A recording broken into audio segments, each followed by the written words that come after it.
Well, here in Croke Park, after an epic All-Ireland hurling final with a very happy James Ryan, former Limerick hurler. James, you were on commentary for Limerick's Live 95. I'd say you had great fun at the final whistle. Yeah, I done the All-Ireland final last year, and to be honest, the way the game went, the game was kind of over after 20 minutes. I was all excited after 20 minutes. It didn't look Cork even though themselves had died out of the game, but no, today was unbelievable. It had so many ups and downs, peaks and troughs. It was unbelievable. Whatever it is about an All-Ireland final as well, some of the scores, I don't know, do you see them in other games or something? Like Rod Higgerty's goal went in top corner there, was unbelievable, and then he followed it by 2 points out on the sideline. There was just some unbelievable scores in it, and then when Kilkenny and Martin Keown got the goal there to bring Kilkenny back, it was edge of the seat stuff, and then Kilkenny brought it back to a draw. Limerick got 2 points. We said, here we go, with a little bit of a cushion, and Kilkenny just kept coming. I think even Limerick went 5 points up there, definitely went 4 points up with 4 minutes to go, I remember saying it, and then Kilkenny kind of came back again. It was just unbelievable. I suppose the game just came down there maybe to TJ Reid right here in front of us, down into the Devon in there. He had a chance maybe to put the ball over the bar, but look, how many years have we said Kilkenny go for the juggler, they go for the goal when other teams go for the point, but if you put the ball over the bar that time, it would have been a draw game. Obviously Limerick were up a point. Dermot Burns came out with the ball, I think he won a free. Limerick went down and brought it to 2. I thought it was maybe a massive turning point because there was only about 8 minutes left, but just I suppose to give both teams a bit of credit. The people talk about psychology of sport and things like that. The resolve of both teams there, it was one as much mentally as much as it was physically and skill wise. Just the mental resolve of both Limerick and Kilkenny. And I think that only comes with winning. I think you couldn't have a match like that today, given the scoreline, given the peaks and troughs, without both teams having All-Ireland medal winners on the field of play, given such an occasion. Is this the best one yet for this Limerick team? 4 All-Irelands out of 5 and 3 in a row. Look, I think Limerick people always say 18 was probably the best because we broke a 45-year wait. But I think it was the best victory in an All-Ireland final because in 18, with all due respect to Galway, done very well to come back into it, but Limerick gave them a great helping hand. They won all-ins up, and next thing suddenly it came to Tom Condon catching the ball to win the game, so it was great excitement. But today was an earned victory. It was the best one match. We haven't beaten Kilkenny in All-Ireland final since 1973. It's not an easy thing to do. I think everything has to go your way, even as good as Limerick are going for 3 in a row today. They had a rub of the green there a couple of times, so look, it's definitely a sweet one.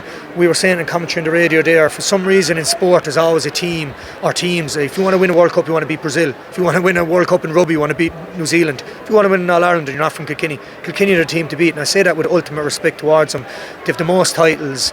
Just even a Brian Cody managed team as well. He brought on Walter Welch there, brought on Richie Hogan. He threw everything at it. He got his matchups. He played Owen Cody and Adrian Mullen out as 2 wing forwards. He just made Limerick think in every aspect of the game, both mentally, physically. So it definitely goes down there as one of the sweetest wins I've ever seen Limerick win anyway. And all done without Cian Lynch. Yeah, I was saying that as well. We didn't have him for a lot of the year this year. Sorry, obviously. all done today, but he's played his part obviously, and when he came on in the semi-final he made some big plays, but today done without Cian, which makes it an even bigger achievement against that Kilkenny team. Yeah, look, unfortunately for Cian, he's basically been injured for a lot of it. He played the first round of the championship, he got injured in, I suppose, 10 minutes into the second, and for the bit of it, he only played 15 minutes of the semi-final. So to be fair, the whole year has been without him, and it's just a phenomenal, I suppose, compliment to the Limerick team to do without a 2-time hurler of the year. But again, I suppose Limerick were kind of lucky in a way, and I feel so sorry for Cian today. I was delighted he lifted the cup and midfield part of it. He had a tough year. Everyone knows in sport to get injured like that, it's not easy. But Limerick were lucky in the fact that they had him missing all year. It would have been a massive psychological blow if Cian Lynch was centre forward all year, say, and he got injured for the All-Ireland final. I think it would have had major results because of that. But the fact he was injured and then he came back for 15 minutes, got injured again, was a big help. We wish him the best of luck going back, but I suppose it does give other counties a little bit to think about the fact that Cathal O'Neill came on with Adam English there in the extended panel, a very good hurler coming through. Our under-20 team were very disappointed that they got beaten by Kilkenny this year. They were a good team, a lot of players coming from that. So Declan Hannon is not yet even 30 years of age after lifting the cup 3 years in a row, 4 times in 5 years. So we have a very young team, but look, we're not going to. We've seen counties do it over the years where they start worrying and talking about next year after winning a 3 in a row and all that. We're going to savour these moments because this is total unknown territory to Limerick people, and look, I suppose we are kind of getting a little bit cocky, overconfident, but it's because we're not used to it. But that's what the traditional counties do. They bring this confidence, and that's why they're traditional counties.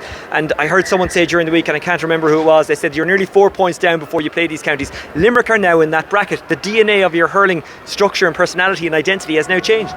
Yeah, 100%. And you talk about and that's why I suppose we respect and compliment Kilkenny so much, is because of their resolve. Like, Limerick had 117 scored at half time today, and most counties would be wiped away today. Kilkenny had 16 points got, and probably were starved of a lot of possession, weren't winning that much breaking ball, and still had 16 points scored. So we're trying to build something in Limerick where winning becomes a habit. Obviously you can't win everything, but it becomes a habit. But again, I suppose to get to All-Ireland semi-finals and finals consistently, can it be done?